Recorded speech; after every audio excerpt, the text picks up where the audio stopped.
చూడండి ప్రియులారా, దేనినైనా ఏదైనా ఒక పనిని ప్రారంభించే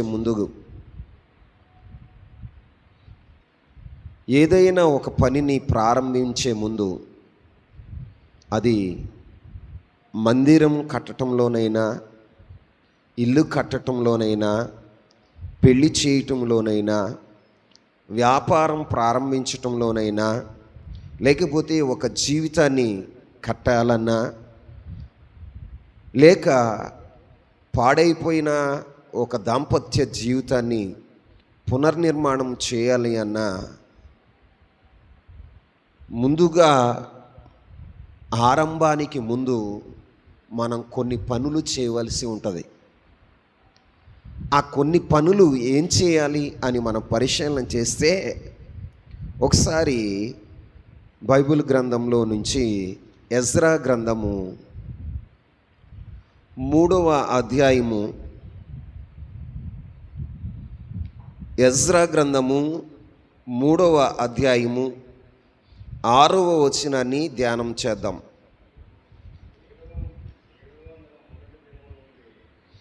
7వ నెల మొదటి దినము నుండి యెహోవాకు దహన బలులు అర్పింప మొదలు పెట్టిరి. అయితే యెహోవా మందిరము యొక్క పునాది అప్పటికి ఇంకనూ వేయబడలేదు. ఇక్కడ యెరూషలేము యొక్క మందిరం పునాది వేయబడక ముందు ఇశ్రాయేలు ప్రజలు, యోధా ప్రజలు చేసిన పని ఏంటి అంటే, కొన్ని పనులు చేశారు.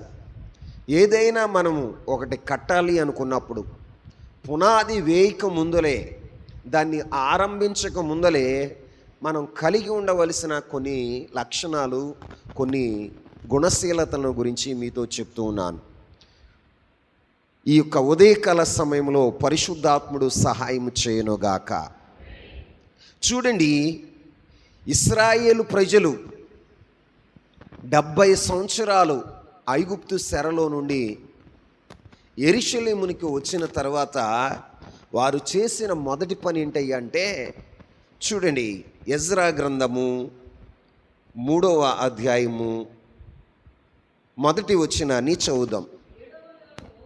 7వ నెలలో ఇశ్రాయేలీలు తమ తమ పట్టణములకు వచ్చిన తరువాత జనులు యాక మనసు కలిగిన వారై యెరూషలేములో కూడి. చాలండి, ఇక్కడ యెరూషలేము యొక్క మందిరాన్ని కట్టడానికి పునాది వేసే ముందు ఇశ్రాయేలు ప్రజలు చేసిన పని ఏమిటి అంటే, ఏక మనస్సు కలిగి ఉన్నారట. ఆమేన్. ఏ మనసు? ఏక మనస్సు కలిగి ఉన్నారు. దేవుని మందిరాన్ని కట్టడానికి వారు ఏక మనస్సు కలిగిన వారుగా ఉన్నారు. ఈ రోజున ఒక కుటుంబాన్ని కట్టాలన్నా, ఒక ఇంటిని కట్టాలన్నా, లేకపోతే ఒక సంఘాన్ని కట్టాలి అన్నా, లేకపోతే పాడైపోయినటువంటి ఒక జీవితాన్ని పునరుద్ధరించాలి అన్నా, అక్కడ ఏం కావాలి అంటే ఏక మనస్సు కావాలి. ఏ మనస్సు కావాలండి? ఏక మనస్సు కావాలి. ఏక మనస్సు లేకపోతే ఏం జరుగుతుందో తెలుసా? కట్టడాన్ని మనం కట్టలేం, నిర్మించలేం. ఎందుకు చెప్తున్నారయ్యా అంటే, బాబేలు గోపురాన్ని కూడా కట్టాలని ఆనాటి తరం వారు ప్రయత్నం చేశారు. అయితే వారి భాష తారుమారైన తర్వాత వారు మనస్సులు ఏకీభవించలా, ఏక మనస్సు కలిగి లేరు. వారు సగం వరకు కట్టారు, కానీ సగాన్ని కట్టిన తర్వాత దేవుడు దిగి వచ్చి వారి భాషను తారుమారు చేసేసరికి వారి మనసులు ఏకమవల. ఏం చేశారో తెలుసా?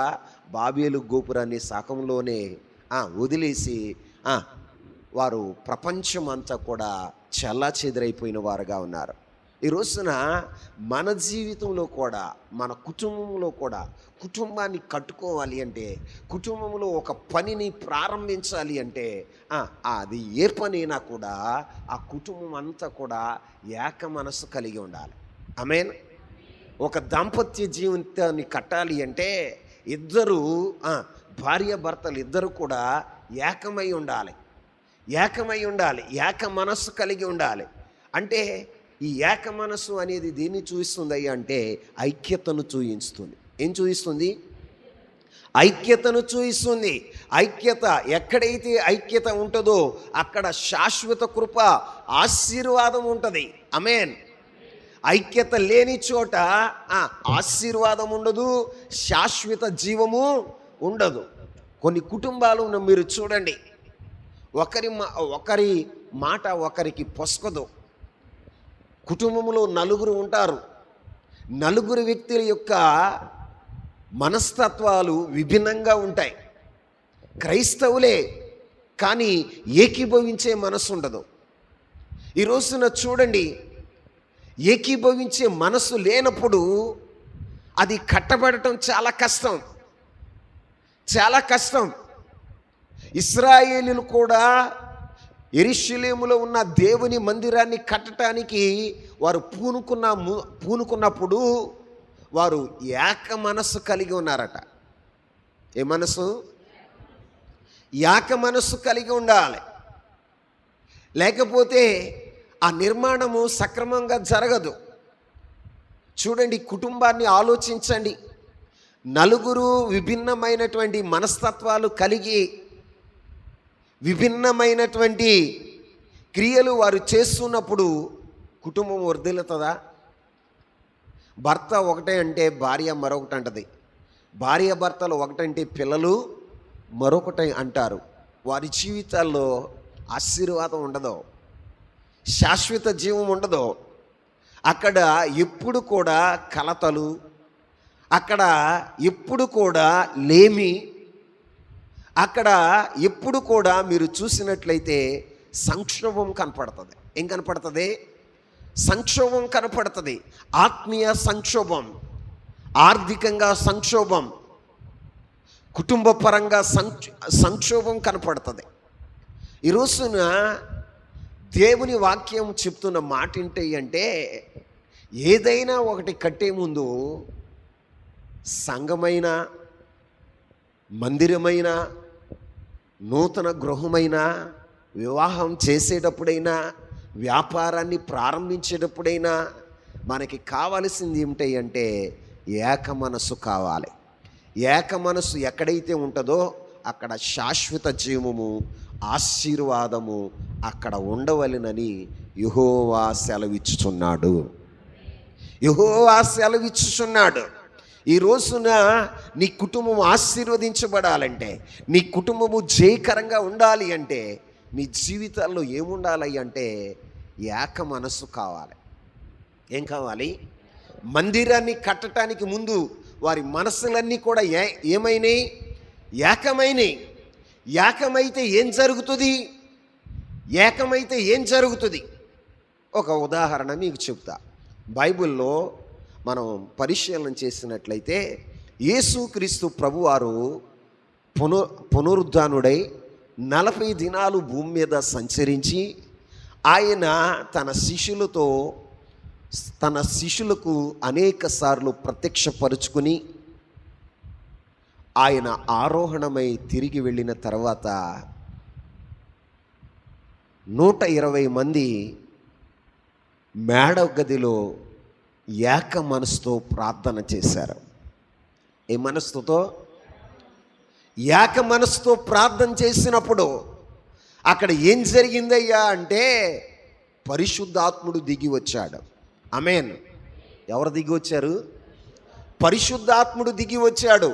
ఈ రోజున ఒక కుటుంబం, ఒక సంఘం, లేకపోతే ఒక గ్రామం ఏక మనసుతో ప్రార్థన చేస్తే అక్కడ కార్యాలు జరుగుతాయి. పరిశుద్ధాత్ముడు దిగి వస్తాడు. మన శక్తి చేత, బలము చేత కానివి దేవుని ఆత్మ ద్వారా జరుగుతాయి. పరిశుద్ధాత్ముడు ఎప్పుడైతే దిగి వస్తాడో అక్కడ ఏం జరిగింది అంటే ఒక్కొక్కరి మీద పరిశుద్ధాత్ముడు దిగి వచ్చి 120 నాలుకలతో వారిని అభిషేకించగా వారు శక్తి నొందారట. ఏం పొందారు? శక్తి పొందారు. ఈ రోజున నీ కుటుంబం కూడా శక్తి కలిగిందిగా, బలము కలిగినదిగా, బలమైన కార్యాలు చేయాలి అంటే నీ జీవితంలో మొదట ఏం కావాలి అంటే ఏక మనస్సు కావాలి. ఏక మనస్సుతో నీవు నీ కుటుంబం కలిసి ప్రార్థన చేయగలిగితే నీ కుటుంబం మీద దేవుని అభిషేకం దిగి వస్తుంది. దేవుని అభిషేకం దిగి వస్తుంది. ఇక్కడ ఇశ్రాయేలు ప్రజలు కూడా ఏం చేశారయ్య అంటే ఏక మనస్సు కలిగి ఉన్నారు. ఏం కలిగి ఉన్నారు? ఏక మనస్సు కలిగి యెరూషలేమును మందిరాన్ని కట్టాలని ప్రయత్నం చేసినప్పుడు వారు ఏక మనస్సును చూసి దేవుడు ఏం చేశాడో తెలుసా? తన ఆత్మను పంపి సహాయం చేసిన వాడుగా ఉన్నాడు. ఆమేన్. ఈ రోజున నీ కుటుంబంలో కూడా ఏదైనా ఒకటి చేయాలి అంటే, ఏదైనా ఒకటి ప్రారంభించాలి అంటే మీ కుటుంబం అంతా, సంఘమంతా మరి ఏం చేయాలో తెలుసా? ఏక మనస్సు కలిగి ఉండాలి. సంఘములో ఘనకార్యాలు చేయాలంటే, సంఘములో దేవుడు అద్భుతాలు ఆశ్చర్యాలు చేయాలి అంటే, సంఘము ద్వారా దేవుడు మహిమ పొందాలి అంటే, సంఘము ద్వారా ఈ ప్రాంతంలో దేవుని యొక్క రాజ్యము స్థాపించబడాలి అంటే, సాతాను రాజ్యము కోలాలి అంటే సంఘమంతటికి ఏం కావాలి అంటే ఏక మనస్సు కలిగి ఉండాలి. ఆమేన్. ఏ మనసు? మరి మనకుందా? ఒకరితో ఒక మనస్సు, మరొకరిది మరొక మనస్సు. ఒకరు ఒకలాగా ఆలోచిస్తే మరొకరు మరొకలాగా ఆలోచిస్తారు. ఈ రోజున సంఘం ఎలా ఉండాలి అంటే దైవజనుని యొక్క దర్శనమే నా దర్శనము అని మనం ఎప్పుడైతే ఏకీభవిస్తామో అక్కడ ఏక మనసు కలిగిన చోట దేవుడు కార్యాలు ప్రారంభిస్తాడు. ఏం ప్రారంభిస్తాడు? కార్యాలు ప్రారంభిస్తాడు. ఈ రోజున సంఘంలో ఉన్న నీవు సంఘంతో ఏకీభవించే మనసు ఉండాలి. ఏ మనసు ఉండాలి? ఏకీభవించే మనసు ఉండాలి. ఈ సంఘం మహిమకరంగా దేవునికి మహిమార్థమై ఇక్కడ సంఘ పరిచర్య జరగాలి అంటే, సాతాను రాజ్యం కోలాలి అంటే, దేవుని రాజ్యము స్థాపించబడాలి అంటే సంఘములో ఉన్న ప్రతి ఒక్కరికి ఒక బాధ్యత ఉంది. ఆ బాధ్యత ఏంటంటే సంఘముతో ఏకీభవించాలి, దైవజనుడితో ఏకీభవించే మనసు ఉండాలి. ఏకీభవించే మనసు ఉండాలి. ఎక్కడైతే ఏకీభవించారో అక్కడ ఆశీర్వాదం ఉండదు. ఎక్కడైతే ఏకీభవించారో వారి జీవితాలు కట్టబడవు. వారు ఎక్కడైతే ఏకీభవించారో వారి జీవితాల్లో దేవుడు అద్భుతాలు చేయటానికి ఇష్టపడడు. ఎక్కడైతే ఐక్యత ఉంటుందో అక్కడ శాశ్వత జీవమును, ఆశీర్వాదము కలిగి ఉంటుంది. ఆమేన్. యెహోవాయే ఆజ్ఞాపించాడు అక్కడ శాశ్వత జీవమును, ఆశీర్వాదం ఉండాలని. ఇక్కడ చూడండి, 120 మంది అపోస్తల కార్యములు 1వ అధ్యాయం 14వ వచనాన్ని చదవండి. అపోస్తల కార్యాలు 1వ అధ్యాయం 14వ వచనం. వీరందరూ వీరితో కూడా కొందరు స్త్రీలను యేసు తల్లి అయిన మరియయు ఆయన సహోదరులను ఏక మనస్సుతో ఎడతెగకగా ప్రార్థన చేయుచుండిరి. ఆమేన్. ఇక్కడ ఏం జరుగుతుందో తెలుసా? ఏక మనస్సుతో ఎడతెగక ప్రార్థన చేస్తున్నారు. ఆమేన్. వారు ఎన్ని దినాలు ప్రార్థన చేశారు ఏక మనసుతో అంటే? 10 దినాలు. చెప్పండి, ఎన్ని దినాలు? 10 దినాలు ఏక మనస్సుతో ప్రార్థన చేస్తే పరలోకం తెరవబడి పరిశుద్ధాత్ముడు దిగి వచ్చాడు. పరిశుద్ధాత్ముడు దిగి వచ్చినప్పుడు వారు ఏం చేశారో తెలుసా? శక్తి పొందుకున్నారట. ఏం పొందుకున్నారు? శక్తిని పొందుకున్నారు. ఈ రోజున మన జీవితంలో కూడా శక్తివంతంగా ఉండాలి అంటే మన జీవితంలో ఏక మనస్సు కలిగి ప్రార్థించే అనుభవం కావాలి. ఏ అనుభవం? భర్త ప్రార్థన చేస్తుంటే భార్య ఎటో ఇంటి పనులు చేసుకుంటుంది. భార్య ప్రార్థన చేస్తుంటే భర్త ఏవో లోక సంబంధమైన కబుర్లు చెప్పుకుంటూ ఉంటాడు. భార్యాభర్తలు ప్రార్థన చేస్తుంటే పిల్లలు ఏవో వారి సొంత పనులు చేసుకునేవారుగా ఉంటారు. అప్పుడు మన కుటుంబం ఎలా కట్టబడుతుందండి? అప్పుడు మన కుటుంబంలో దేవుని దీవెన ఎలా ఉంటుంది? దేవుని ఆశీర్వాదం ఎలా ఉంటుంది?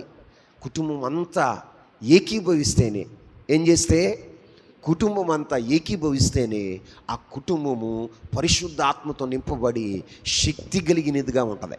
ఏం కలిగినదిగా ఉంటుంది? చెప్పండి అందరూ. శక్తి కలిగినదిగా ఉంటుంది.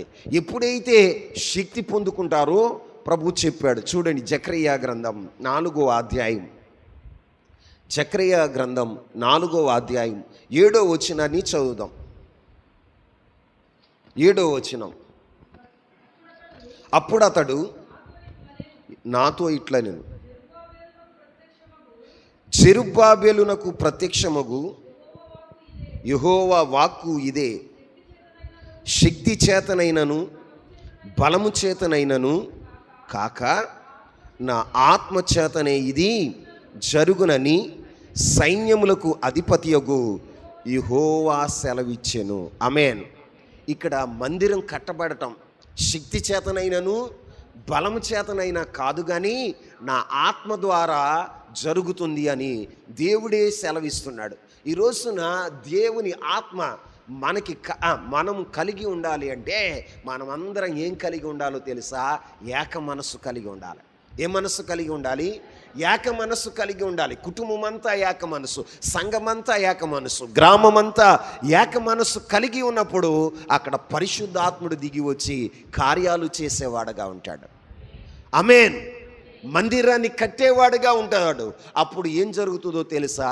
మనం ఏక మనసు ఎప్పుడైతే కలిగి ఉంటామో, ఏకీభవించి ఎడతెగక ప్రార్థన చేసేవారుగా ఉంటామో, పరిశుద్ధాత్ముడు దిగి వచ్చి కార్యాలు చేసేవాడుగా ఉంటాడు. ఏం చేస్తాడు? నువ్వు చేయలేనటువంటి కార్యాలు, నీ జ్ఞానం వలన కలగని కార్యాలు దేవుని ఆత్మ ద్వారా జరుగుతాయి. ఆమేన్. దేవుని ఆత్మ ద్వారా జరుగుతాయి. ఇది నీ శక్తి చేత బలం చేత కాదు, కానీ దేవుని ఆత్మ ద్వారా ఇది జరుగునని జెరుబ్బాబెలుతో దేవుడు చెప్పాడు. ఆమేన్. అవును, ఈ యొక్క మందిర పునరుద్ధరణలో జెరుబ్బాబెలు ఒక వ్యక్తి. ఆ మందిరాన్ని కట్టడానికి దేవుడు ఉపయోగించుకున్న పాత్రలో ఒక పాత్ర జెరుబ్బాబెలు. ఆమేన్. చూడండి, జెరుబ్బాబెలుతో చెప్తున్నాడు, ఇది శక్తి చేత కాదు, బలము చేత కాదు, కానీ నా ఆత్మ ద్వారానే ఇది జరుగును. ఆమేన్. అవును, ఈ రోజున నీ జీవితంలోనైనా నీ కుటుంబంలోనైనా అద్భుత ఆశ్చర్య కార్యాలు జరగాలి అంటే నీ జీవితంలో ఏముండాలో తెలుసా? ఏక మనసు ఉండాలి. ఏ మనసు? చాలామంది ఏకీభవించరండి. ఏకీభవించకపోవటం వలన జరిగేది ఏంటో తెలుసా? అక్కడ దేవుని కార్యం జరగదు. ఏం జరగదు? దేవుని ఉద్దేశాలు నెరవేరవు, దేవుని సంకల్పాలు నెరవేరవు. ఈ రోజున దేవుని కార్యం జరగకపోవటానికి నువ్వే అడ్డుబండవవుతున్నావేమో. నీ కుటుంబంలో దేవుని కార్యాలు జరగపోవటానికి నీవే ఒక అడ్డుబండగా నువ్వు నిలబడుతున్నావేమో. ఏకీభవించకుండా, కుటుంబంతో ఏకీభవించకుండా, సంఘంతో ఏకీభవించకుండా ఈ రోజున నీవు నీ స్వచిత్తాన్ని జరిగించేవాడుగా ఉంటున్నావేమో, నీ స్వచిత్తాన్ని జరిగించేదానిగా ఉంటున్నావేమో. అందుకే నీ జీవితంలో ఘనమైన కార్యాలు జరగట్లేదేమో. ఒకసారి ఆలోచిస్తున్నావా? ఈ రోజున దేవుని పిల్లలుగా దేవుని యొక్క సంకల్పం నెరవేరకపోవటానికి కారణం ఏంటి? దేవుని ఉద్దేశాలు నెరవేరకపోవటానికి కారణం ఏంటి అంటే ఏకీభవించేవారు లేరు. ఎవరు లేరు? సంఘము దేవుని మహిమతో నింపబడాలంటే, అద్భుతాలు ఆశ్చర్యాలు జరగాలి అంటే సంఘమంతా ఏమవ్వాలో తెలుసా? ఏకీభవించాలి. ఏం చేయాలి? ఏకీభవించాలి. సంఘంలో ఉన్న ఒక కుటుంబం ఒకలాగా, ఒక వ్యక్తి ఒకలాగా, మరొక వ్యక్తి మరొకలాగా ప్రవర్తిస్తూ ఉంటే దేవుని కార్యాలు జరగవయ్యా, జరగవు. ఎందుకో తెలుసా? దేవుడు మన మనస్సులను బట్టి కార్యాలు చేస్తాడు, మన పై రూపాన్ని బట్టి కార్యాలు చేయడు. మన దేవుడు హృదయాంతరంగాల్ని ఎరిగినవాడు. మన మనస్సు దేని మీద ఉంటుంది? మనం దేన్ని లక్ష్య పెడుతున్నాం? దేవుని లక్ష్య పెడుతున్నామా? దేవుని ఉద్దేశాలను లక్ష్య పెడుతున్నామా? దేవుని కార్యాలను మనం లక్ష్య పెట్టేవారుగా ఉంటున్నామా, లేకపోతే మన సొంత కార్యాలను లక్ష్య పెట్టేవారుగా ఉన్నామా అని దేవుడు మన హృదయ అంతరంగాన్ని చూస్తాడు. అంతరంగాన్ని చూసినప్పుడు, మనలో ఏకీభవించే మనస్సు లేనప్పుడు అక్కడ అద్భుతాలు జరగవు. ఏం జరగవు? చూడండి, అపోస్తుల కార్యాల్లో ఒక ఉదాహరణ ఇచ్చాడు. అపోస్తుల కార్యాలు 8వ అధ్యాయం 6వ వచనాన్ని చదవండి. అపోస్తుల కార్యాలు 8వ అధ్యాయం 6వ వచనం. జన సమూహములు విని పిలుపు చేసిన సూచక క్రియలను చూసినందున అతడు చెప్పిన మాటల యందు ఏక మనస్సుతో లక్ష్యముంచగా అనేకులకు పట్టిన అపవిత్రాత్మలు పెద్ద కేకలు వేసి వారిని వదిలిపోయెను. పక్షవాయువు గలవారును కుంటివారును అనేకులు స్వస్థత పొందిరి. ఆమేన్. ఇక్కడ ఓ దైవజనుడు కనపడుతున్నాడు. ఆయన పేరు ఏంటంటే పిలుపు. అందరు చెప్పండి. పిలుపు సమరయ ప్రాంతానికి వెళ్ళాడు. ఏ ప్రాంతానికి? సమరయ ప్రాంతానికి వెళ్ళి సువార్త చేస్తున్నప్పుడు ఆ ప్రాంతంలో ఉన్న వారందరూ ఏక మనస్సుతో ఆయన చెప్పేది ఏంటో లక్ష్యం ఉంచారట. ఏం చేశారు? ఆయన చెప్తున్న మాటల మీద లక్ష్యం ఉంచారు. అక్కడ దేవుడు ఏం చేశాడో తెలుసా? అద్భుతాలు చేశాడు. ఆమె చెప్పండి. దురాత్మలు విడిచిపోయాయి. పెద్ద పెద్ద కేకలు వేస్తూ అక్కడ దురాత్మలు విడిచిపోయాయి. అలాగే కుంటివారు, గుడ్డివారు అనేక మంది స్వస్థసిద్ధులయ్యారు. అక్కడ దేవుడు మహిమపరచబడ్డాడు. కారణం ఏంటో తెలుసా? ఆ సమరయ ప్రాంతంలో ఉన్న ఆ ప్రజలందరూ ఏక మనస్సుతో ఆ దైవజనుడు చెప్తున్న మాటల మీద లక్ష్యం ఉంచారు. ఏం చేశారండి? లక్ష్యం ఉంచారు. ఈ రోజున నీ జీవితంలో అద్భుతం జరగపోవటానికి కారణం ఏంటో తెలుసా? ఆశ్చర్య కార్యం జరగపోవటానికి కారణం ఏంటో తెలుసా? నీ కుటుంబంలో దేవుని మహిమ కార్యాన్ని చూడలేకపోవటానికి కారణం ఏంటంటే దైవజనుడు చెప్తున్న మాట మీద లక్ష్యం ఉంచట్లేదు. నీ జీవితంలో ఏక మనసు లేదు. ఏ మనసు లేదు? ఏక మనసు లేదు. ఏకీభవించే మనసు లేదు. అందుకే అద్భుతాలు జరగట్లా. దేవుడు నీ జీవితంలో ఘనకార్యాలు చేయాలనుకుంటున్నాడు. అద్భుతాలు చేయాలనుకుంటున్నాడు. తన మహిమను చాటుకోవాలనుకుంటున్నాడు. కానీ తన మహిమను చాటుకోవటానికి నువ్వే అడ్డుబండవైపోతున్నావు. ఈ సంఘంలో దేవుడు అద్భుతాలు చేయాలనుకుంటున్నాడు.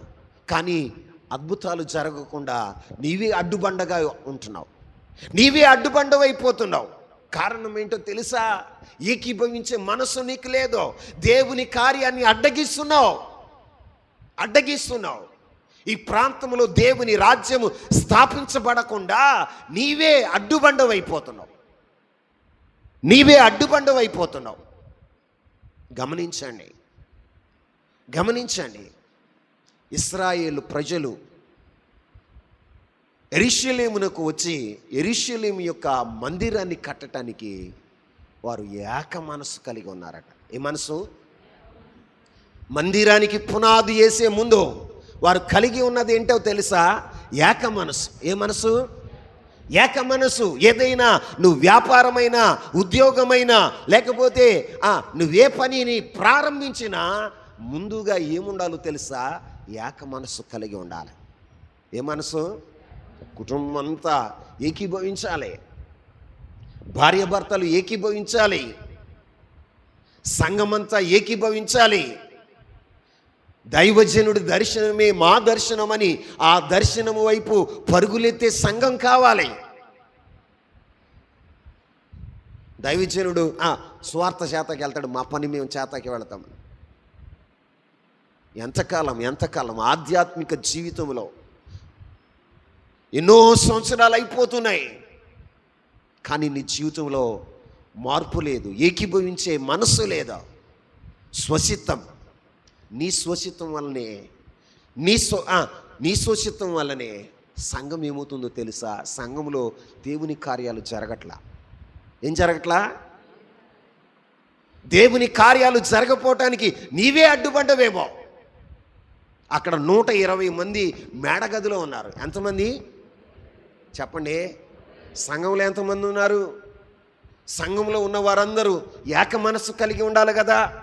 దేవుని అభిషేకాన్ని పొందుకోవాలి, దేవుని కార్యాలు మా జీవితంలో జరగాలి, దేవుని మహిమ దిగి రావాలి అన్న ఒక మనస్సు, ఆశ నీకు కలిగి ఉండాలి కదా. దైవజనుడు ఇంతగా ప్రాధేయపడుతున్నాడే, ఇంతగా ప్రసవ వేదన చెందుతున్నాడే అన్న ఏమన్నా ఆలోచన నీకుందా? నీ సొంత ఆలోచనల్ని, నీ సొంత ఉద్దేశాలని ఏకీభవించే మనసు లేదా? అప్పుడు ఆశీర్వాదం ఎలా అవుతుంది? సంఘంలో ఉన్న నీవు ఆశీర్వదించబడాలంటే సంఘంతో ఏకీభవించే మనసు నీకు ఉండాలి. దైవజనుడు చెప్పే మాటకు లక్ష్యముంచేవాడుగా ఉండాలి. ఏక మనస్సు కలిగి ఆ మాటల మీద లక్ష్యం ఉన్నప్పుడు నీ కుటుంబం ఏమవుతుందో తెలుసా? ఆశీర్వాదకరంగా మారుతుంది. ఏం మారుతుంది? దైవజనుడు చెప్తాడు కానీ మీరు వినరు. కోరేషు మహారాజు చెప్పాడండి, ఇశ్రాయేలు ప్రజలందరూ యెరూషలేమునకు వచ్చారు. ఆ మందిరానికి పునాది వేసే ముందు వారందరూ ఏం చేశారో తెలుసా? ఏక మనస్సు కలిగి ఉన్నారు. ఏ మనస్సు కలిగి ఉన్నారు? పునాది వేయక ముందే వారు ఏం కలిగి ఉన్నారో తెలుసా? ఏక మనస్సు కలిగి ఉన్నారు. సంఘం కాబట్టి ఇన్ని సంవత్సరాలు అవుతున్నా మీ మనస్సులు కలవలేదా? మీ మనస్సులు కలవలా? మీరు మనస్సులు కలిస్తే దేవుడు అద్భుత ఆశ్చర్య కార్యాలు జరుగుతాయి. దైవజనుడితో ఏకీభవించే మనస్సే మీకుంటే, దైవజనుడి మాటలు లక్ష్య పెట్టే మనస్సు నీకుంటే దేవుడు అద్భుతాలు ఆశ్చర్య కార్యాలు చేస్తాడు. ఎలా చేస్తాడయ్యా అంటే నీ శక్తి చేత, నీ బలం చేత చేయడం, తన ఆత్మ చేత జరిగించేవాడుగా ఉంటాడు. ఈ రోజున మీ కుటుంబాల్లో దేవుని కార్యాలు నిలిచిపోయినాయి అంటే కారణం ఏంటో తెలుసా? ఏకీభవించే మనస్సు లేదు. ఏ మనస్సు లేదు? ఏకీభవించే మనస్సు లేదు. ఆత్మీయుడివే, ఆత్మీయురాలవే. ఆత్మీయులు ఎలా ఉండాలో తెలుసా? పైనున్న వాటి మీద మనసు పెట్టాలి. భూ సంబంధమైన వాటి మీద కాదు మనసు పెట్టవలసింది. భూ సంబంధమైన వాటి మీద మనసు పెట్టేవాడు, బైబిల్లో ఒక మాట రాయబడి ఉంది. అది ఏం మాట అంటే, లోకమంతా సంపాదించుకుని నీ ప్రాణాన్ని కోల్పోతే ఏమీ ప్రయోజనం? ఏం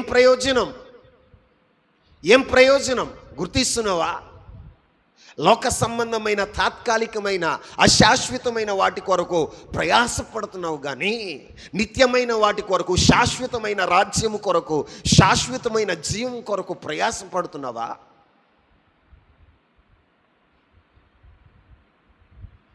లోకంలో ఉన్న వాళ్ళందరూ వీటి కోసం ఏమంటే, లోకంలో ఉన్న వారికి నువ్వు వేరుగా ఉండాలి. ఆమేన్. నీ మనసు, నీ ఆలోచన, నీ క్రియలు అన్నీ ఎలా ఉండాలో తెలుసా? ఈ తరమునకు వేరై ఉండాలి. ఏమై ఉండాలి? మూర్ఖులకు, ఈ తరము వారికి వేరై ఉండాలి. మరి నీ యొక్క క్రియలు ఈ తరము వారికి వేరుగా ఉన్నాయా? ఒక ప్రత్యేకమైన అనుభవం నీ జీవితంలో ఉందా? దేవుని తర్వాతే నాకు సమస్తం అని ఎప్పుడైనా నువ్వు లక్ష్య అనగలుగుతున్నావా? ఏమంటావో తెలుసా? మా బ్రతుదేరుగు పెట్టగండి. దేవుని సన్నిధికి దూరం అయిపోతూ బ్రతుకుదేరువు గురించి మాట్లాడుతున్నా. దేవుడు నిన్ను బ్రతికించలేదు ఎంతకాలం? ఈ సంవత్సరమే బ్రతికిస్తున్నాడా? ఆలోచించారా? ఈ సంవత్సరమే బ్రతికిస్తున్నాడా? గడిచిన 45 50 సంవత్సరాలుగా, 60 సంవత్సరాలుగా, 70 సంవత్సరాలుగా నిన్ను దేవుడు పోషించలేదా? మాట్లాడరా? పోషించాడా లేదా? మరి ఇప్పుడెందుకు ఆత్మీయతలో ఎంతగా దిగజారిపోతున్నావో తెలుసా? ఎంతగా దిగజారిపోతున్నావో తెలుసా? దేవుని వాక్యం చెప్తుంది, ఏక మనస్సు కలిగి ఉన్నారు. వారు మందిరానికి పునాది వేసే ముందు వారు ఏం కలిగి ఉన్నారో తెలుసా? ఏక మనస్సు కలిగి ఉన్నారు. మరొక మాట చెప్తా, ఒక మాట చెప్తా ఉంటే మరి కుదరదు. చూడండి, ఎజ్రా గ్రంథం 3వ అధ్యాయం 2వ వచనాన్ని చదువుదాం.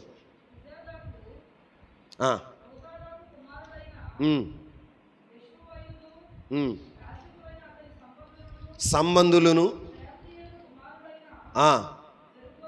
జెరుబ్బాబెలును అతను సంబంధులను లేచి దైవజనుడైన మోషే నియమించిన ధర్మశాస్త్రమందు రాయబడిన ప్రకారముగా దహన బలులు అర్పించుటకై ఇశ్రాయేలుల దేవునికి బలిపీఠమును కట్టిరి.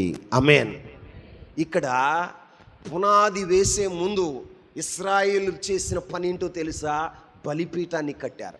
ఒకటి ఏక మనసు కలిగి ఉన్నారు. ఏక మనసు కలిగిన ఇశ్రాయేలీలు బలిపీఠాన్ని కట్టారు. ఈ పీఠం, బలిపీఠం ఏమైంది? బలిపీఠం ఏమైంది? అప్పటికే పడిపోయింది, శిథిలమైపోయింది. 70 సంవత్సరాలుగా అక్కడ యెరూషలేములో బలిపీఠం లేదు. అక్కడ బలి అర్పించిన అనుభవం లేదు. నైవేద్యాన్ని ప్రభువుకి పెట్టిన అనుభవం లేదు. బలిపీఠం దేన్ని చూయిస్తుంది అంటే నూతన ఆరంభాన్ని చూయిస్తుంది. ఆమేన్. నూతన ఆరంభాన్ని చూయిస్తూ ఉంది. ఈ రోజున దేవుడు నూతన కార్యాలు చేయాలి అంటే మనం ఏం చేయాలో తెలుసా? నూతన ఆరంభాన్ని ప్రారంభించాలి. ఆమేన్. ఆమేన్ చెప్పండి. బలిపీఠం దేన్ని చూయిస్తుంది అంటే నూతన ఆరంభం. ఏంటండి? నూతన ఆరంభం. ఇంకో మాట చెప్పనా? ఈ బలిపీఠం దేన్ని చూయిస్తుంది అంటే ఆరాధనను చూయిస్తుంది. దేన్ని చూయిస్తుంది? ఆరాధనను చూస్తుంది. ఏకీభవించే మనమందరం కూడా దేవుని సన్నిధిలో ఆరాధించేవారుగా ఉండాలి. ఏం చేయాలి? ఆరాధించేవారుగా ఉండాలి. దేవుడు అద్భుతం చేయాలంటే, ఆశ్చర్య కార్యం చేయాలంటే, ఈ రోజున ఒక కుటుంబాన్ని కట్టాలన్నా, ఒక జీవితాన్ని కట్టాలన్నా, ఒక సంఘాన్ని దేవుడు కట్టాలి అన్నా, ఆ సంఘంలో ఉన్న ప్రజలందరూ ఏం చేయాలో తెలుసా? బలిపీఠాన్ని కట్టేవారుగా ఉండాలి. ఏ పీఠం? బలిపీఠాన్ని కట్టాలి. బలిపీఠం కట్టాలి. మీరు చూడండి, మన పితరులు ఆశీర్వదించబడటానికి కారణం ఏంటో తెలుసా? బలిపీఠాలు కట్టిన వారుగా ఉన్నారు. ఇస్సాకు గుడారం వేసే ముందు ఆయన ఏం చేసేవాడో తెలుసా? బలిపీఠాన్ని కట్టి తర్వాత గుడారాన్ని వేశాడు. అబ్రహాం అయితే గుడారం వేసినాక బలిపీఠం కట్టేవాడు. కానీ ఇస్సాకు తరముకు వచ్చేసరికి ఏం జరిగిందో తెలుసా? ముందు బలిపీఠం కట్టి దేవునికి దహన బలి అర్పించి ఆయన గుడారం వేసుకునేవాడు.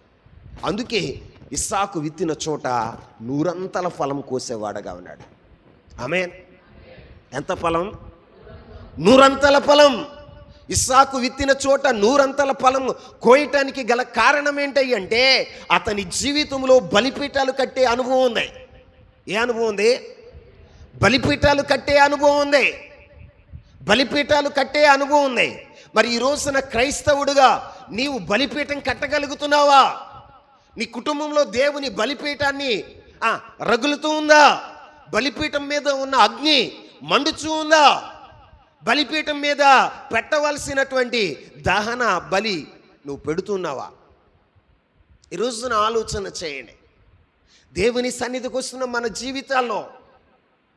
మన జీవితాలు కట్టబడాలి అంటే, ఆశ్చర్యకరంగా ఆశీర్వాదకరంగా ఉండాలి అంటే, నువ్వు చేస్తున్న ప్రతి పని దేవుడు ఆశీర్వాదకరంగా నిన్ను దీవించాలి అంటే, నువ్వు విత్తిన చోట నూరంతల ఫలం కోయాలి అంటే నీ జీవితంలో ఏముండాలో తెలుసా?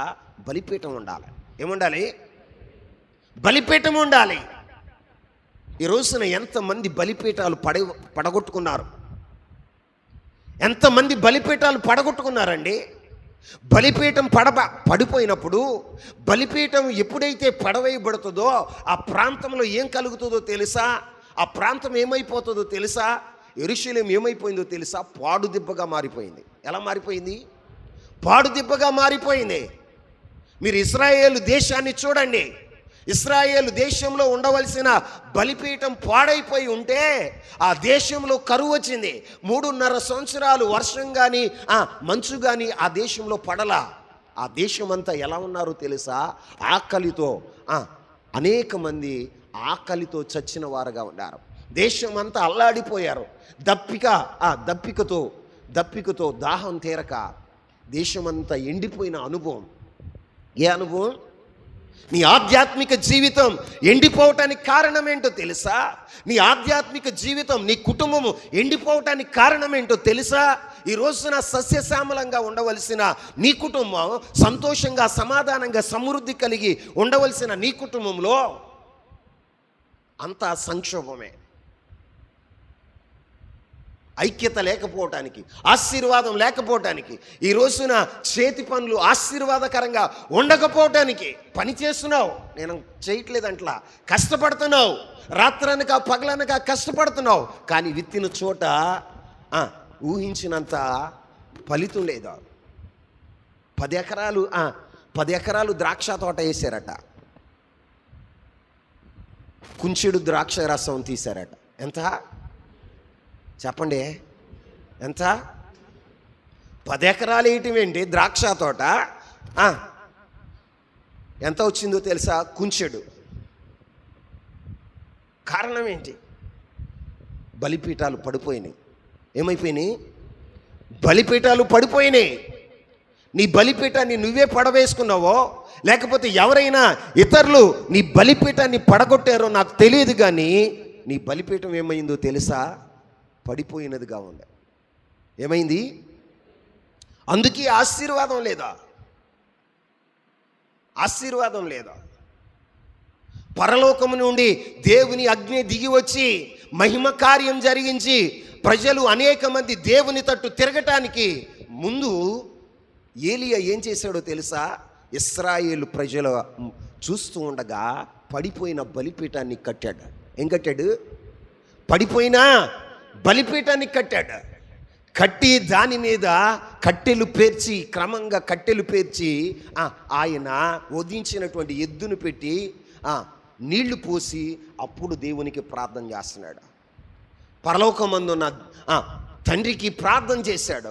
పరలోకం నుండి అగ్ని దిగి వచ్చి ఆ యొక్క బలిపీఠం మీద ఉన్న ఆ యొక్క పశువును దహించినప్పుడు ఇశ్రాయేలు ప్రజలందరూ యెహోవాయే దేవుడు అని 2 తలంపుల మధ్యన కొట్టిమిట్టాడుతున్న ప్రజలు ఏమయ్యారో తెలుసా? యెహోవా తట్టు తిరిగారు. ఎవరి తట్టు తిరిగారు చెప్పండి? యెహోవా తట్టు తిరిగారు. ఈ రోజున మరి నీ జీవితంలో బలిపీఠం ఉందా? నీ కుటుంబము నీ ప్రభు తట్టు తిరగపోవటానికి కారణం ఏంటి? బలిపీఠం లేదు నీ ఇంట్లో. నీ వ్యక్తిగత జీవితంలో బలిపీఠం లేదు. యెరూషలేములో 70 సంవత్సరాలుగా బలిపీఠం లేదు. ఎన్ని సంవత్సరాలు? 70 సంవత్సరాలుగా బలిపీఠం లేదు. వారు మందిరానికి పునాది వేసే ముందే వారు ఏం చేశారో తెలుసా? బలిపీఠాన్ని కట్టుకున్నారు. ఏం కట్టుకున్నారు అంటే ఆరాధన ప్రారంభం చేశారు. ఏం ప్రారంభం చేశారు? ఆరాధన ప్రారంభం చేశారు. ఏకీభవించి ఆరాధన చేస్తూ ఉండగా దేవుని కార్యాలు అక్కడ జరిగినాయి. ఆమేన్. ఏం జరిగినాయి? దేవుని కార్యాలు జరిగినాయి. ఈ రోజున నీ జీవితంలో కూడా దేవుని కార్యాలు జరగాలి అంటే నువ్వు బలిపీఠాన్ని కట్టేవాడగా ఉండాలి. నూతన ఆరంభానికి ముందు నువ్వేం చేయాలో తెలుసా? బలిపీఠాన్ని కట్టాలి. ఏం కట్టాలి? బలిపీఠాన్ని కడుతున్నావా? బైబిల్లో మీరు ఆలోచన చేస్తే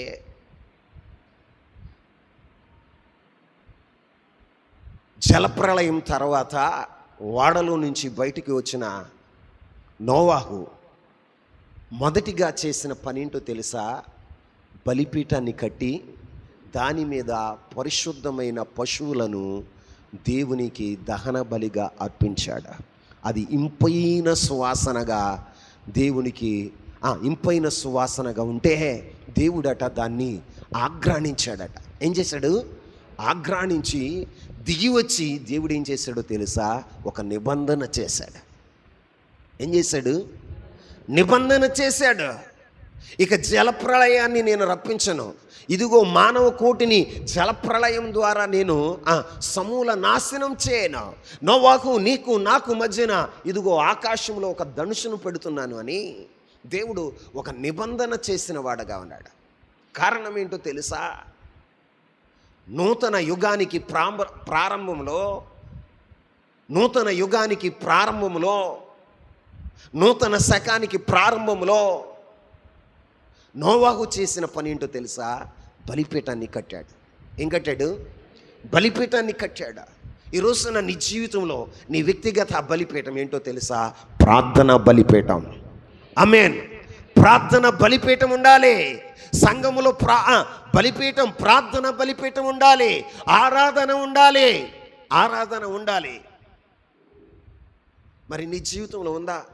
నీ కుటుంబంలో ఉందా? బలిపీఠాలని పడేసుకొని ఏవో కట్టుకోవాలని ప్రయత్నం చేస్తే అవి కుదరదు. మీరు చూడండి, చరిత్రను తిరగవేయండి, ఒకసారి ఆగి ఆలోచించండి. మన పితరులు ఎలా ఆశీర్వదించబడ్డారు, దేవుని కార్యాలు ఎలా చూశారు, ఏం చేస్తే వారు విత్తిన చోట నూరంతల ఫలం కోశారు అని మీరు ఆగి ఆలోచిస్తే అర్థమయ్యేది ఏంటో తెలుసా? వారి జీవితాల్లో బలిపీఠాలు కట్టారు. ఏం కట్టారు? మరి నీ జీవితంలో బలిపీఠం ఉందా? నీ కుటుంబంలో బలిపీఠం ఉందా? నీ సంఘంలో బలిపీఠం ఉందా?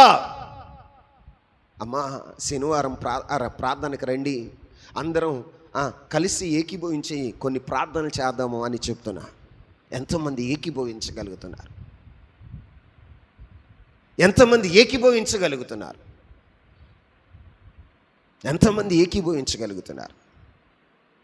ఏకీభవించిన వాడే ఆశీర్వదించబడతాడు. ఏకీభవించిన వాడి జీవితంలోనే ఆత్మకార్యాలు జరుగుతాయి. నామకార్థంగా ఉన్నంతకాలం మీ జీవితాలు ఆశీర్వాదకరంగా ఉండవు. మీరు బైబిల్ చరిత్ర అంతటిని గమనించండి. ఆది నుంచి అంతం వరకు మీరు ధ్యానం చేయండి. ఏకీభవించిన వారే ఆశీర్వదించబడతారు. బలిపీఠాలు కట్టిన వాళ్ళే జై జీవితాన్ని కలిగి ఉంటారు. దేవుని మహిమ కార్యాలు చూస్తారు. ఇశ్రాయేలు చేసిన పని ఏంటో తెలుసా? పడిపోయిన బలిపీఠాన్ని వారు కట్టి దహన బలులు అర్పించడం ప్రారంభం చేశారు. ఆమేన్. బలిపీఠాన్ని కట్టారు. ఏ పీఠాన్ని కట్టారు? బలిపీఠాన్ని కట్టారు. ఈరోజున క్రైస్తవురాలుగా వ్యక్తిగత బలిపీఠం ఎన్ని గంటలు నువ్వు ప్రార్థన చేస్తున్నావు? ప్రారంభంలోనంటే అంటే చేయలేదు, నీకు తెలియదు. రక్షణ పొంది 10 సంవత్సరాలు అవుతుంది, క్రైస్తవుడిగా పిలువబడితే 30 సంవత్సరాలు అవుతుంది. నీ జీవితంలో బలిపీఠం ఉందా?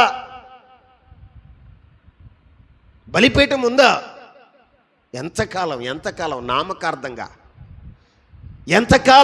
నామకార్థ క్రైస్తత్వంలో ఉంటావు? ద్విమనస్సు కలిగి ఉన్నవారు, రెండు తలంపుల మధ్యన కొట్టిమిట్టాడుతున్న వారి జీవితాలు ఎలా ఉన్నాయో తెలుసా? రాజుల గ్రంథంలో ఇశ్రాయేలు దేశాన్ని మీరు చూడండి. రెండు తలంపుల మధ్యన కొట్టిమిట్టాడుతున్న ఆ జీవితాలు ఎలా ఉన్నాయో తెలుసా? కరువు. ఏంటండి? కరువు. నీళ్లు లేవు, గడ్డి లేదు, ఆహారం లేదు, పంటలు లేవు, తినటానికి కరువు. ఈరోజున నీ జీవితంలో ఏది కరువు అవుతుందో నీకు తెలుస్తుందా? నీ కష్టార్జితం కూడా నువ్వు అనుభవించలేకపోవటానికి కారణం ఏంటి? క్రైస్తవుడివే, కారణం ఏంటి? ఎప్పుడైనా ఆలోచన చేసావా? దైవజనుడు ఇంతగా గొంతు చించుకుని చెప్తున్నాడే, అసలు నీకు ఆలోచించే మనసుందా? మూర్ఖత్వంగా మూర్ఖురాలంటే ఎవరో తెలుసా? మూర్ఖురాలంటే ఎవరో తెలుసా? లోతు భార్య. ఎవరో చెప్పండి. లోతు వెనకమాల వెళుతూ వెళుతూ ఏం చేసిందో తెలుసా? దేవుడు చెప్పిన మాటను వినకుండా వెనకగా వెళ్ళి వెనక్కి తిరిగి చూసిందట. ఏమైందో తెలుసా? ఉప్పు స్తంభం అయిపోయింది. ఏమైపోయింది? ఉప్పు స్తంభం అయిపోయింది. అంటే అర్థం ఏంటో తెలుసా?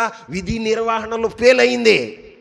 ఉపయోగపడవలసినటువంటి ఆమె ఉపయోగం లేని దానిగా మారిపోయింది. ఈ రోజున నీ కుటుంబంలో కూడా ఉపయోగం లేని దానిగా మారిపోవటానికి, ఉపయోగం లేని వాడిగా మారిపోవటానికి కారణం ఏంటో తెలుసా? నీ విధి నిర్వహణలో విఫలమవుతున్నావు.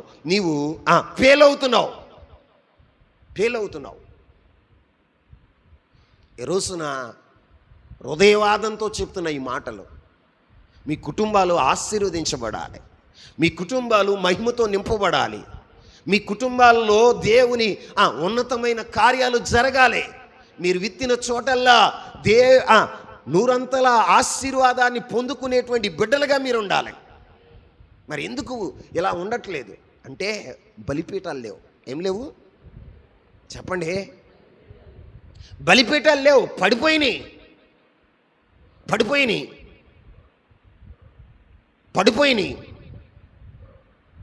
పడిపోయినా ఏమి పట్టణం వాడుగా, పడిపోయినా ఏమి పట్టని దానిగా నీ జీవితాన్ని సాగించేస్తున్నావు. చెలమా, ప్రస్తుతానికి సమృద్ధి ఉండొచ్చు తమ్ముడు, ప్రస్తుతానికి 5 ఏళ్ళు నోట్లోకి వెళ్ళవచ్చు. బలిపీఠాలు లేని ప్రాంతాలు ఏమైపోతాయో తెలుసా? ఎండిపోయేవిగా ఉంటాయి. ఎలా ఉంటాయి? దేవుని కనిదృష్టి ఉండదో, దేవుని కనికరం ఉండదో, దేవుని యొక్క వాత్సల్యత ఆ దేశం మీద కనపడదో. రాను రాను రాను రాను రాను రాను సంక్షోభం ఏర్పడుతుంది. ఏం ఏర్పడుతుంది? ఇశ్రాయేలు దేశం ఎలాగ ఉందండి? ఏలియా ప్రవక్త ప్రకటించాడు. ఏమనో తెలుసా? ఈ సంవత్సరంలో ఇదిగో నా మాట తప్ప భూమి మీద మంచైనను వర్షమైన పడకూడదని ప్రకటించి వెళ్ళిపోయాడు. అది ఆగిపోయిన తర్వాత వెంటనే వాళ్ళకి ఆహారం లేకుండా పోయిందా? ఒక 6 నెలలకో 7 నెలలకో 1 సంవత్సరానికి ఏమొచ్చిందో తెలుసా? సంక్షోభం వచ్చింది. ఏమొచ్చింది? దానికి కారణం ఏంటి? బలిపీఠాలు లేవు. అక్కడ ఏం లేవు? బలిపీఠాలు లేవు. దైవజనుడు ప్రకటించి వెళ్ళిపోయాడు. దేవుడు దాగి ఉండమన్న చోటన దైవజనుడు దాగి ఉన్నాడు. ప్రతిరోజు దేవుని చిత్తాన్ని జరిగించిన ఏలియా రొట్టె మాంసం తిన్నాడు. ఏం తిన్నాడు? దేశంలో ఉన్న ప్రజలు, అరణ్యంలో ఉన్న ఏలియా అరణ్యంలో ఉన్న ఏలియా రొట్టె మాంసం తిన్నాడు. దేవుని మాట విని దాగున్న ఏలియా దేవుని మాట వినకుండా విచ్చలవిడిగా తిరుగుతూ 2 తలంపుల మధ్యన సంచరించిన ప్రజలు ఆహారం లేక కరువుతో అలమటించిన వారుగా ఉన్నారు. కారణం ఏంటో తెలుసా? అక్కడ బలిపీఠం పడిపోయింది. ఏమైపోయింది? బలిపీఠం పడగొట్టుకుపడింది. ఈ రోజున నీ జీవితంలో కూడా ఇప్పుడు బాగానే ఉండొచ్చు. దేవుడు ఎప్పుడు రప్పిస్తాడో సంక్షోభం నీకు తెలీదు. ఎప్పుడు రప్పిస్తాడో నీకు తెలీదా? ఆ రోజున నువ్వేం చేస్తావు? ఆ రోజున నిన్ను తప్పించే నాదుడు ఎవరు ఉంటారు? సమయం ఉండగానే సరిచేయబడాలి. ఆమేన్. సమయం ఉండగానే సరిచేయబడాలి. ఇదే అనుకూల సమయం, ఇదే రక్షణ దినం అని వాక్యం చెప్తుంది. నువ్వు సరిచేయబడితే, నీ బలిపీఠాన్ని కట్టుకోగలిగితే దేవుడు నీ కుటుంబాన్ని ఉన్నతంగా కట్టడానికి ఆయన ఇష్టపడతాడా? నువ్వు విత్తిన చోట 100 ఫలం ఇవ్వటానికి నా ప్రభు ఇష్టపడతాడా? నీ కుటుంబంలో, నీ జీవితంలో సర్వసమృద్ధిని అనుగ్రహించటానికి నా దేవుడు ఇష్టపడతాడా? పాడైపోయిన నీ జీవితాన్ని, నీ కుటుంబాన్ని పునరుద్ధరించడానికి దేవుడు ఇష్టపడేవాడగా ఉంటాడా? ప్రియులరా, రెండవ కార్యం వారు ఏం చేశారంటే బలిపీఠాన్ని కట్టారు. ఏ పీఠాన్ని కట్టారు? బలిపీఠాన్ని కట్టారు. మరొక మాట చెప్తాను క్లుప్తంగా చూడండి. మనం చదువుకున్న ఎజ్రా గ్రంథం 3వ అధ్యాయం 6వ వచనాన్ని చదువుదాం. 7వ నెల మొదటి దినము నుండి యెహోవాకు దహన బలులు అర్పింప మొదలు పెట్టిరి. ఆమేన్ చెప్పండి. వాళ్ళు పునాది వేసినాక దహన బలులు అర్పించారా? పునాది వేయక ముందల దహన బలులు అర్పించారా? అక్కడ అదే వచనంలో ఉంది కదా. అయితే యెహోవా మందిరము యొక్క పునాది అప్పటికి ఇంకనూ వేయబడక ముందే వారు ఏమర్పించారో తెలుసా? దహన బలిని అర్పించిన వారుగా ఉన్నారు. ఏమర్పించారు? దహన బలిని అర్పించిన వారిగా ఉన్నారు. దహన బలి అంటే అర్థం ఏంటి? పాత నిబంధన ప్రకారం ఒక పశువును వధించి దాని రక్తాన్ని బలిపీఠపు కొన మీద బలిపీఠం చుట్టూ దాన్ని ప్రోక్షించి ఆ యొక్క బలి పశువును బలిపీఠం మీద పెట్టి పూర్తిగా ఏం చేసేవాళ్ళు తెలుసా? కాల్చి వేసేవారు. ఏం చేసేవాళ్ళు? బూడిద అయిపోయేంత వరకు కాల్చివేశారు. అది పాత నిబంధన గ్రంథం. క్రొత్త నిబంధన గ్రంథంలో నీవు సజీవ యాగంగా నీ శరీరాన్ని ప్రభుకి సమర్పించేవాడగా ఉండాలి. ఆమేన్. ఏం చేయాలి? సజీవ యాగంగా నీ శరీరాన్ని అంటే సర్వాంగములను దేవునికి అర్పించాలి. ఏమర్పించాలి? సర్వాంగములు. ఒకడికి బాప్తీసం ఇచ్చాడంట ఒక పాస్టర్ గారు. అయ్యా, నేను మారుమనసు పొందాను, రక్షణ పొందాను, యేసుక్రీస్తు ప్రభు వారిని నా సొంత రక్షకుడిగా అంగీకరించాను, నాకు బాప్తీసం ఇవ్వండి అన్నాడట. ఏమేమన్నాడు? బాప్తీసం ఇవ్వమన్నాడట. సరే, మంచిదయ్యా, నువ్వు దేవుని నమ్ముకున్నందుకు నాకు కూడా సంతోషం, నేను కూడా బాప్తీసం ఇవ్వటానికి నాకు ఎటువంటి అభ్యంతరం లేదు అని ఆ వ్యక్తికి బాప్తీసం ఇవ్వటానికి దిగితే చెయ్యి పైకి పెడుతున్నాడంట. ఏం పైకి పెడుతున్నాడు? చెయ్యికి పైకి పెడుతున్నాడంట. బాబు, చెయ్యి మునగాలి అంటే, అయ్యగారు చెయ్యి మునగొద్దయ్యా, ఇప్పుడు కాదు, ఒకడిని చంపాలి, ఒకడిని నరికేయాలి, నరికేసిన తర్వాత ఈ చేతికి బాప్తీసం ఇద్దరు. కానీ ఏమిచ్చేది? వీడు మారుమనసు పొందినోడేనా? చెప్పండి. ఏంటమ్మా చేతులు లాగుతున్నాయా? మారు మనసు పొందినవాడేనా?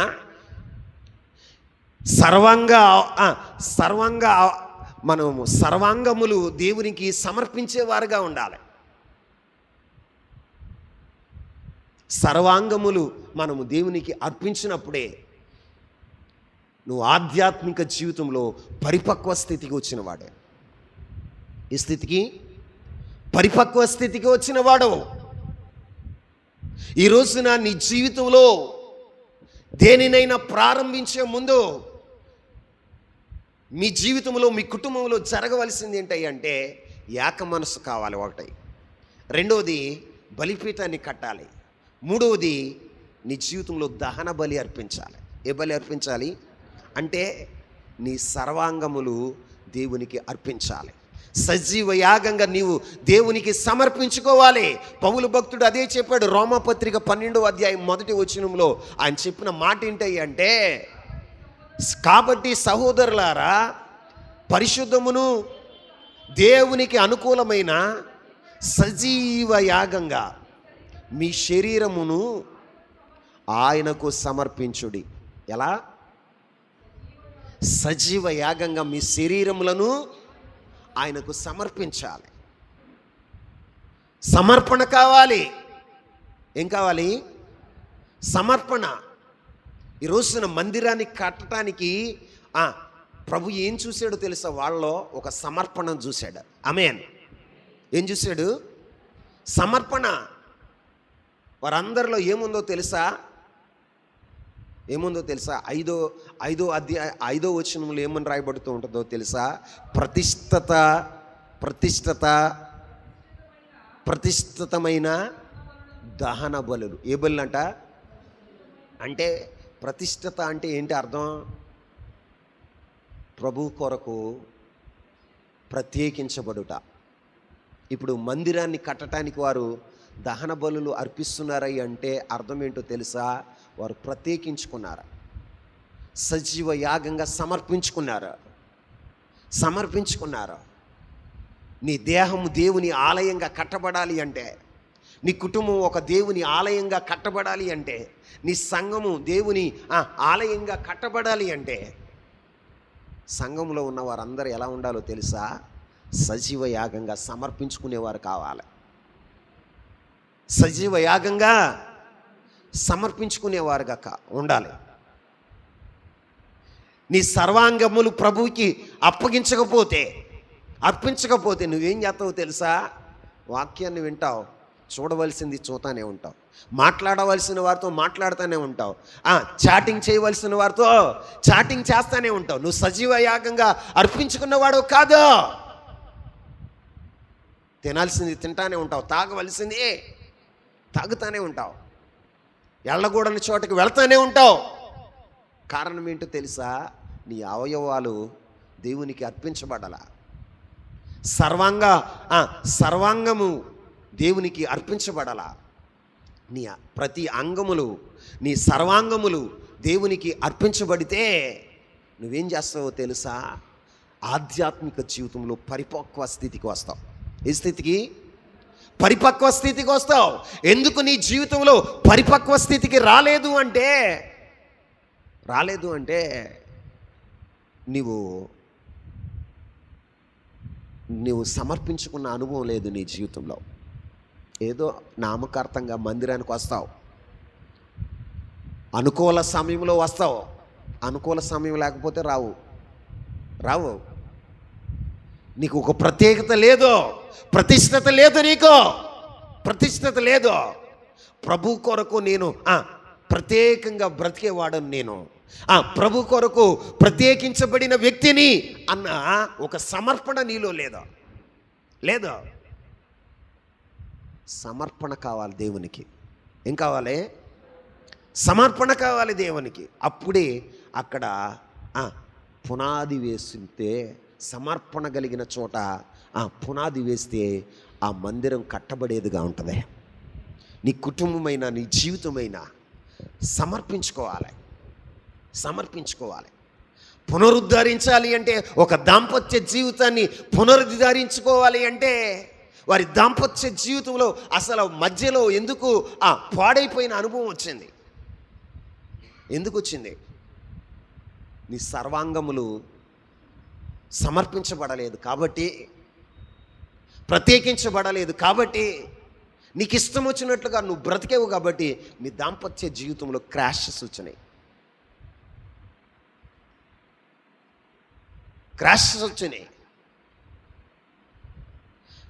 నీవే ప్రతిష్ఠించుకుంటే, సజీవ యాగంగా దేవునికి నువ్వు సమర్పించుకుంటే, నీ అవయవాల్లో ఏది కూడా దేవునికి విరుద్ధమైన కార్యం చేయదు. నీ భార్యకి, నీ భర్తకు విరుద్ధమైనటువంటి ఆలోచన నువ్వు చేయు. ఎందుకు తెలుసా? నువ్వు ప్రతిష్ఠుడివి, నువ్వు ప్రతిష్ఠితురాలు. నువ్వు ప్రతిష్ఠించుకున్నప్పుడు ప్రత్యేకంగా బ్రతకగలుగుతావు. నీ జీవితంలో ప్రత్యేకత లేదంటే ప్రతిష్ఠత లేదు, నీకో ప్రతిష్ఠత లేదు. అందుకని క్రాషెస్ వస్తున్నాయి. రోజున మీ కుటుంబాలు పునరుద్ధరించబడాలంటే, మీ జీవితాలు కట్టబడాలంటే, దేవుని మందిరం కట్టబడాలన్నా, దేవుని యొక్క మందిరం కట్టబడాలన్నా, ఒక సంఘం కట్టబడాలన్నా, ఒక కుటుంబం కట్టబడాలన్నా, ఒక వ్యాపారం కట్టబడాలన్నా, ఏదైనా ప్రారంభించే ముందు వారి జీవితాల్లో ఏముండాలి అంటే ప్రతిష్ఠత కలిగిన వారుగా ఉండాలి. ఆమేన్. ఏం కలిగిన వారుగా ఉండాలి అంటే ప్రభు కొరకు ప్రత్యేకంగా ఉన్నవారు కావాలి. సజీవ యాగంగా సమర్పించుకున్నవారు కావాలి. సజీవ యాగంగా సమర్పించుకుంటేనే నీ జీవితంలో అన్యోన్య సహవాసాన్ని చూడగలుగుతావు, ఐక్యతను చూడగలుగుతావు, ప్రేమను చూడగలుగుతావు, సమృద్ధిని చూడగలుగుతావు, సంతోషాన్ని చూడగలుగుతావు, దేవుని మహిమను నువ్వు చూడగలుగుతావు. సమర్పణ లేని జీవితాల్లో ఐక్యత ఉండదు. సమర్పణ లేని కుటుంబాల్లో ఎలా ఉంటారో తెలుసా? ఎవరిష్టం వచ్చినట్టు వాళ్ళు అంటారు. ఎలా ఉంటారు? ఎవరిష్టం వచ్చినట్టు వాళ్ళు అంటారు. భార్య సెల్ల భార్యే, భర్త సెల్ల భర్త, పిల్ల సెల్ల పిల్లే, కొడుకు సెల్ల నలుగురు 4 దిశల్లో ఉంటారు. 4 దిశలు ఉన్నట్టుగా, ఇంటికి 4 పిల్లర్లు ఉన్నట్లుగా, ఆ పిల్లర్ దగ్గర వాళ్ళు, ఈ పిల్లర్ దగ్గర ఏళ్ళు, ఈ పిల్లర్ దగ్గర ఇంకొకరు, ఆ పిల్లర్ దగ్గర ఇంకొకరు. ఎవరి దారి ఆరేళ్ళదే. మాట్లాడుకోరు, ఇంట్లోనే ఉంటారు. మాట్లాడుకోరు, ఇంట్లోనే ఉంటారు. సాంప్రదాయం ఉండదు, సంప్రదించుకునే అనుభవాలు ఉండవు. కారణం ఏంటి అంటే ఎవరి పని వాళ్ళే, ఎవరి గోల వాళ్ళదే. దేవుని సన్నిధిలో ఒక దైవశావకునిగా హృదయవాదంతో చెప్తున్న మాట, మీరు సజీవయాగంగా మీరు దేవునికి సమర్పించుకోండి. అప్పుడు మీ ఆధ్యాత్మిక జీవితంలో పరిపక్వ స్థితికి వస్తారు. ఏ స్థితికి? ప్రభు కొరకు పనిచేసి, ప్రభు కొరకు ఫలించి, నీ కుటుంబం కొరకు ఫలించే వ్యక్తిగా నువ్వు ఉండగలుగుతావు. అప్పుడే దేవుని ఆశీర్వాదం, దేవుని కార్యం అక్కడ ఆరంభమవుతుంది. ఆమేన్. దేవుని కార్యం ఆరంభమవుతుంది. రోజున సమర్పణ లేకుండా, ప్రత్యేకించుకున్న అనుభవం లేకుండా నువ్వు తిరిగితే ఏమవుతుందో తెలుసా? ఇప్పుడు బాగానే ఉంటావు, ఇప్పుడు సంఘంలో ఉండొచ్చు. ప్రభు వస్తున్నాడు అతి త్వరలో, మేఘరుడై వస్తున్నాడు. గొర్రెలను మేకలను వేరుపరచటానికి దేవుడు వస్తున్నాడు. అప్పుడు వేరుపరిచినప్పుడు నువ్వెక్కడుంటావో ఒకసారి జ్ఞాపకం చేసుకో. నువ్వెక్కడుంటావో జ్ఞాపకం చేసుకో. రాకడ సంసిద్ధంగా ఉంది. మన మరణం సిద్ధంగా ఉంది. మన పోకడ సిద్ధంగా ఉంది. చచ్చిపోయిన తర్వాత ఏమవుతావు? ఇక బాప్తీసం తీసుకుని కూడా చచ్చినాక ఎవడు చూస్తాడులే అన్న మనసు నీకు ఉందంటే నిన్ను ఎవడు రక్షించలేడు. ఎవడు రక్షించలేడా?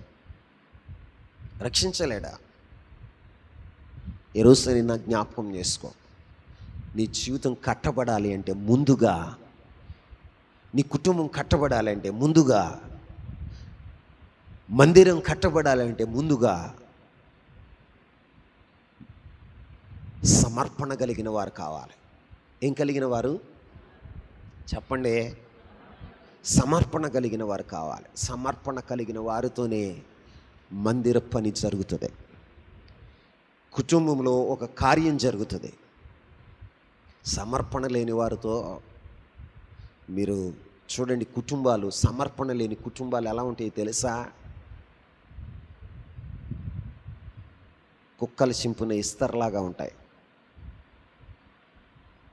ఈరోజున మీకు దండం పెట్టి చెప్తున్నా, ఓ దైవ సేవకుడిగా, మీ ఆశీర్వాదాన్ని కోరుకున్న ఒక సేవకుడిగా చెప్తున్న మాట ఏంటో తెలుసా? మీ శరీరములను సజీవంగా దేవునికి సమర్పించండి. ఆధ్యాత్మిక జీవితంలో పరిపక్వ స్థితికి రండి. అప్పుడు దేవుడు మిమ్మల్ని ఆశీర్వదించేవాడుగా ఉంటాడా, బలమైన సాధనాలుగా వాడుకునేవాడుగా ఉంటాడా, మీ జీవితాల్లో ఊహకందని కార్యాలు నా తండ్రి చేసేవాడుగా ఉంటాడు. సమర్పణ లేకుండా, ఏం లేకుండా, సమర్పణ లేకుండా మనము పని చేయలేం. ఇప్పుడు మందిరం కట్టబడుతుంది. ఈ మందిరాన్ని కట్టడానికి పని నేను చేయాలి అనే సమర్పణ నీలో లేదనుకో, నువ్వేం చేస్తావు? అందరు వచ్చినప్పుడు కనపడతావు. ఏం చేస్తావు? అందరు వచ్చినప్పుడు కనపడతావు, తర్వాత తుర్రుమంటావు. ఎందుకంటే నీకు సమర్పణ లేదు. ఏం లేదు? మాట్లాడండి. సమర్పణ లేదు. నువ్వు మందిరంలో సమర్పణ లేని వ్యక్తిగా ఉన్నావు అనుకో, ఏం చేస్తావో తెలుసా? ఏం చేస్తావు? ఏదో ఒక టైంలో వెళ్తున్నామా లేదా? నీ క్రమం ఉండదు. ఏముండదు? క్రమం లేకపోవడానికి కారణం ఏంటో తెలుసా? సమర్పణ లేదు. సజీవంగా దేవునికి అర్పించుకున్న వ్యక్తివి కాదు.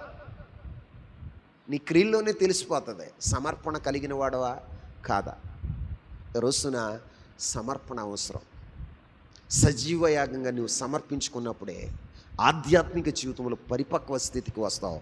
అప్పుడే ఆ సమర్పణ కలిగిన వారితోనే దేవుడు మందిరాన్ని పునాది వేయించుతాడు. ఏమేస్తాడు? పునాది వేయించి వారి చేతులతోనే ఆ మందిరాన్ని సంపూర్తి చేసేటట్లుగా ప్రభు కృప చూపుతాడు.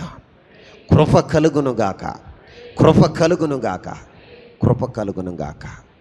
ఈ కొద్ది మాటలు దేవుడు దీవించునుగాక. మోకరించండి, ప్రార్థన చేద్దాం. చేతులెత్తండి.